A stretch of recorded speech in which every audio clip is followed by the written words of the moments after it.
नमस्कार, आप देख रहे हैं सच की पड़ताल। मैं हूं नगमा। 2002 के गुजरात दंगों को लेकर बीबीसी की बनाई documentary India the Modi question को भारत सरकार ने आधिकारिक तौर पर प्रतिबंधित नहीं किया है, लेकिन आईटी एक्ट के तहत सोशल मीडिया को इसे चलाने से रोका है। हालांकि इसके बावजूद भारत में डॉक्यूमेंट्री के ऑनलाइन लिंक अभी भी बांटे जा रहे हैं। देश के कुछ विश्वविद्यालयों में इसके प्रदर्शन को लेकर हंगामा है। कल ही जेएनयू में छात्रों ने ये डॉक्यूमेंट्री देखी। आज जामिया में इसके प्रदर्शन के ऐलान के साथ हंगामा हो गया। जामिया मिलिया के दरवाजे बंद कर दिए गए, 3 छात्रों को हिरासत में लिया गया और सुरक्षा के लिए पुलिस बुला ली गई। अब इस प्रसंग को लेकर तरह तरह के सवाल उठ रहे हैं। एक पक्ष का कहना है कि बीबीसी ने आखिर अभी ये डॉक्यूमेंट्री क्यों दिखाई, ये इसकी टाइमिंग पर सवाल है। दूसरे पक्ष को लगता है कि सच कभी भी सामने आना चाहिए। तीसरा पक्ष इस डॉक्यूमेंट्री को पूर्वग्रह से ग्रस्त मानता है। भारत को बदनाम करने की साजिश के तौर पे देखा जा रहा है। एक सवाल यह भी है कि सरकार ने इसे बैन न किया होता, इस पे प्रतिबंध अगर नहीं लगाया होता, तो क्या तब भी ये इतनी चर्चा में आता? क्या लोग इसे देखने के लिए इतने उत्सुक होते? सवाल यह भी है कि क्या इसको लेकर ब्रिटेन में भी लोगों की राय बटी हुई है। हालांकि ब्रिटिश प्रधानमंत्री ऋषि सुनक सहित सरकार के कई एमपीज ने प्रधानमंत्री मोदी के चित्रण से असहमति जताई है, मगर बीबीसी ने अपनी डॉक्यूमेंट्री का पहला हिस्सा भी दिखाया और तमाम आपत्तियों के बाद इसका दूसरा हिस्सा भी कल एयर किया गया। दरअसल 2002 की गुजरात हिंसा भारतीय राजनीति को अब भी 2 हिस्सों में बांटती रही है। एक हिस्सा उसे भूलकर आगे बढ़ने का हिमायती है और प्रधानमंत्री मोदी को भारतीय विकास का वाहक मानता है, जबकि दूसरे हिस्से की राय है कि प्रधानमंत्री उस हिंसा के लिए जिम्मेदार हैं। उनकी पार्टी और सरकार समाज को सांप्रदायिक आधार पर बांटने की राजनीति करती रही। हालांकि सुप्रीम कोर्ट ने गुजरात दंगे के केस में प्रधानमंत्री मोदी को क्लीन चिट दी है, मगर बीबीसी की फिल्म दोनों के जख्म हरे कर रही है। ब्रिटिश सांसद रामी रेंजर ने बीबीसी के डीजी को चिट्ठी लिखकर इसके टाइमिंग पर सवाल उठाया है कि क्यों अभी ही ये डॉक्यूमेंट्री दिखाई जा रही है। तो ब्रिटेन में भी इस पे जो भारतीय नागरिक रहते हैं, भारतीय मूल के लोग रहते हैं, जो डायस्पोरा है, वो इस पे बटा हुआ है। सच की पड़ताल में आज हमने सवाल पूछा है कि बीबीसी पर विवादास्पद डॉक्यूमेंट्री, क्या इससे भारत और ब्रिटेन के संबंधों पर असर पड़ेगा? आपके पास रोज की तरह 3 विकल्प हैं, ए हां, बी नहीं और सी कह नहीं सकते। आपकी राय इस पर क्या है? एक ब्रेक के बाद देखेंगे हम सच का मीटर। इस वक्त मेरे साथ इन तमाम अहम सवालों का जवाब देने के लिए मौजूद हैं ब्रिटिश सांसद रामी रेंजर, अशोक सजनहार, पूर्व राजनयिक। धन्यवाद आप दोनों का। मैं आपसे शुरू करना चाहती हूं रामी रेंजर। इसको लेकर यह भी खबर आ रही है कि ब्रिटेन में भी जो डायस्पोरा है वो इसके विरोध प्रदर्शन की तैयारी कर रहा है और 29 को शायद प्रोटेस्ट भी ऑर्गेनाइज किए गए हैं और लोगों में काफी नाराजगी है। तो किस तरह का डिवीजन वहां दिख रहा है इसे लेकर? सबसे पहले तो थैंक यू फॉर आपने मुझे बुलाया अपने प्रोग्राम पे, मैं आपका आभारी हूं। ये जो बीबीसी की डॉक्यूमेंट्री के बारे में मैंने एक बड़े विस्तार से लेटर लिखा है, जिसमें उनको मैंने कहा, आप पूछा है कि what is the reason of the timing, ये टाइम क्यों है, is it in line with जो आपकी डिवाइड एंड रूल पॉलिसी है और हमें डिवाइड कर रहे हो, भारत में हिंदू मुस्लिम में नफरत रीइग्नाइट कर रहे हो, प्रोड्यूस कर रहे हो, क्या फायदा इसका? मुझे फायदा समझ नहीं आया। जब प्राइम मिनिस्टर एग्जोनरेट हो चुके हैं, बिल्कुल क्लीन शीट उनको मिल चुकी है, 13 जजेस ने उनको क्लीन शीट दिया, 2 दफा इलेक्शन जीत गए, रिप्रेजेंटिंग लार्जेस्ट डेमोक्रेसी, जो दुनिया की सबसे बड़ी डेमोक्रेसी, उनको वो कर रहे हैं। सारी इंडिया में उनका आज इतना सत्ता है। मुस्लिम उनके लिए वोट दे रहे हैं, मुस्लिम महिला उनके लिए वोट दे रही है। तो ये क्या है? छोटी जो सिलेक्टिव जो एंटी मोदी थे, एंटी मोदी 4-5 आदमी आप लेके 2-4 वीडियो बना के, इतनी बड़ी महान कंट्री है, 1.4 बिलियन पीपल है। रामी रेंजर, आपने जो लिखा लेटर टिम डेवी को, बीबीसी के डायरेक्टर जनरल को, उसमें आपने ये कहा है कि इसकी टाइमिंग पे आपने सवाल उठाया और कहा कि एक ऐसे समय में जब भारत और यूके फ्री ट्रेड अग्रीमेंट पर काम कर रहे हैं, जब G20 की प्रेसिडेंसी भारत को मिली है और जब ब्रिटेन में पहली बार इंडियन ओरिजिन के प्रधानमंत्री हैं, ऐसे समय में इसको दिखाने की क्या वजह है? तो क्या आपको लग रहा है कि ये जानबूझकर ऐसे मतलब क्या मकसद है? टाइमिंग पे आपकी क्या आपत्ति है, क्या सवाल है? जी, ये जो जेलसी है ना, जेलसी आज भारत का जो मान है, सत्कार है अंडर मोदी जी, दुनिया के कोने कोने में है। आज एक ऐसा लीडर हमें मिला है जिसे ना तो प्रेसिडेंट पुतिन रिस्पेक्ट करता है बल्कि प्रेसिडेंट बाइडेन भी करता है। दोनों तरफ से रिस्पेक्ट मिलने वाला जो इंसान होता है उसकी। तो आप कह रहे हैं कि ये एक तरह से भारत की इमेज को खराब करने के लिए किया जा रहा है। अशोक सज्जनार, मैं आपके पास वापस आऊंगी। अशोक सज्जनार, एक पूर्व राजनयिक के तौर पे आप भारत और यूके की डिप्लोमेसी पर इसका क्या असर देखते हैं? हालांकि ब्रिटेन के प्रधानमंत्री ऋषि सुनक ने इसे कंडेम किया, कहा कि वो असहमत है। इससे बावजूद इसके जो नेशनल ब्रॉडकास्टर है BBC, वो इसकी सेकेंड पार्ट को भी एयर करता है।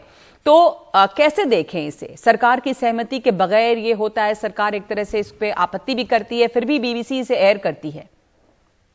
देखिए, इसमें दो तीन चीजें देखनी पड़ेंगी नगमा, क्योंकि एक तो ये भी हमको ध्यान में रखना होगा, जो ये ना 20 साल पहले ब्रिटिश फॉरेन ऑफिस में कॉन्फिडेंशियल सीक्रेट रिपोर्ट बनी थी, सडनली 20 साल बाद ये रिपोर्ट BBC के पास आ जाती है।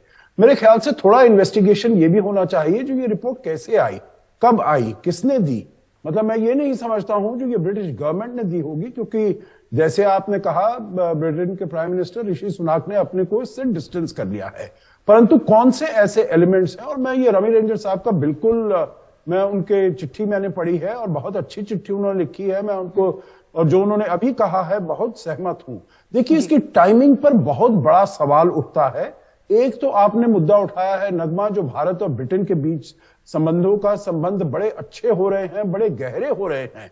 और अब आपने FTA की बात की है, और मेरे विचार से और भी बहुत क्षेत्र हैं, केवल FTA नहीं है जिसमें दोनों देश कोऑपरेट कर रहे हैं, बहुत और क्षेत्र हैं, स्ट्रेटेजिक एरियाज हैं, सिक्योरिटी एरियाज हैं, इंडो पैसिफिक में है, बहुत ऐसे एरियाज हैं। तो उस जो हमारे संबंध हैं उनको खटाई में डालने के लिए, उनमें तलखियत लाने के लिए ये काम कर सकती है, इसका पोटेंशियल है।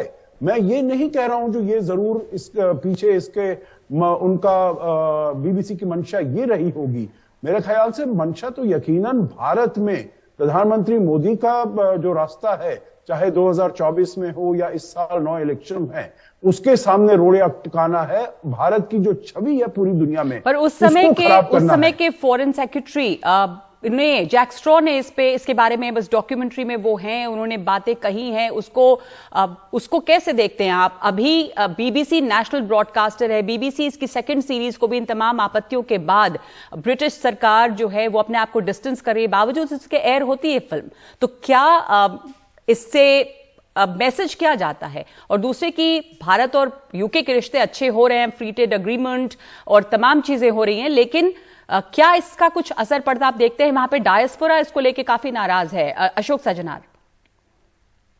नहीं, देखिए, आप बिल्कुल ठीक कह रही हैं, जो इसका पोटेंशियल तो ये बहुत नुकसान दे सकता है, परंतु इसमें जैसे आपने बताया है, जो जैक स्ट्रॉ ने ये कही है, देखिए इसमें कोई नए तथ्य नहीं आए हैं। अगर तो कोई एक नया एविडेंस होता, नए फैक्ट्स होते। जैक स्ट्रॉ का अभी एक इंटरव्यू भी हुआ है, उन्होंने किया है, और उसमें उन्होंने यही कहा है, it is reported, it is alleged, it is understood.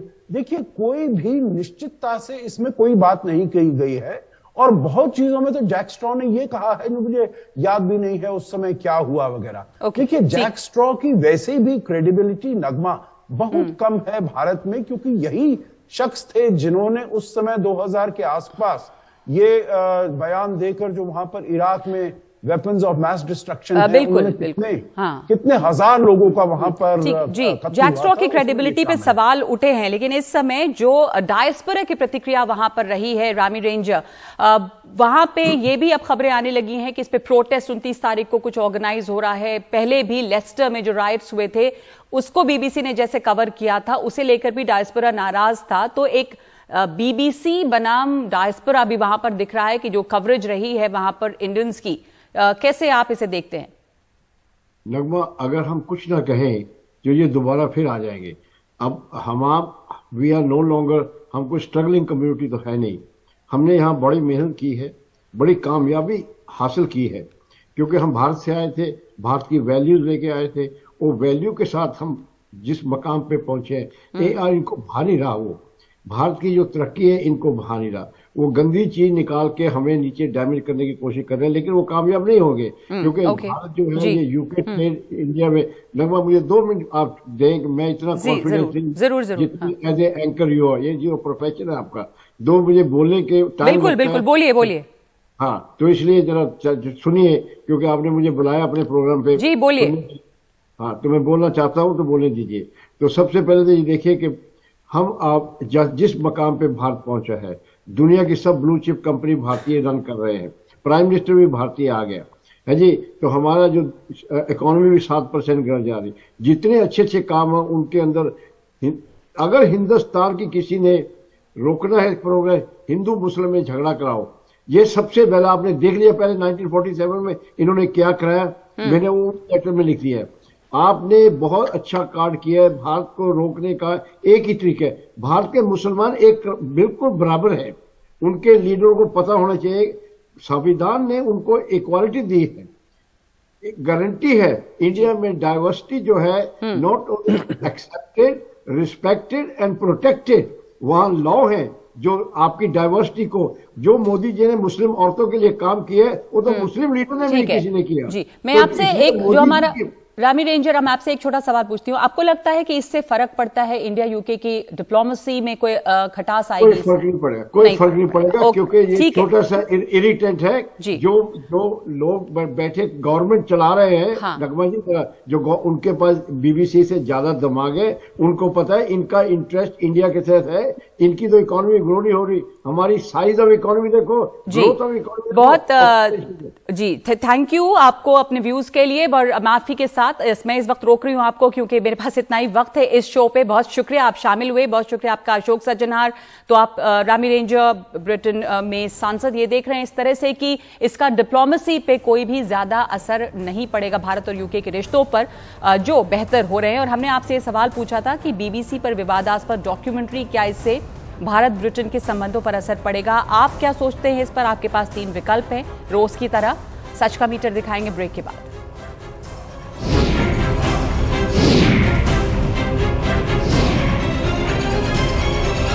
तो सच की पड़ताल में आज का सवाल, बीबीसी पर विवादास्पद डॉक्यूमेंट्री, क्या इससे भारत और ब्रिटेन के संबंधों पर असर पड़ेगा? हमारे पास 9000 लोगों की राय इस पे आई है, जिसमें से 63% ने बी को वोट दिया है, बी यानी कि नहीं। और लोग ये मानते हैं कि इससे संबंधों पे असर नहीं पड़ेगा, लेकिन 32% की राय है कि इससे कुछ मुश्किल बढ़ेगी। वैसे वहाँ पे यानी कि ब्रिटेन में जो भारतीय ओरिजिन के लोग हैं, जो डायस्पोरा है, वो इससे काफ़ी नाराज़ है और विरोध प्रदर्शन की तैयारी में है। सच की पड़ताल में आज के लिए इतना ही।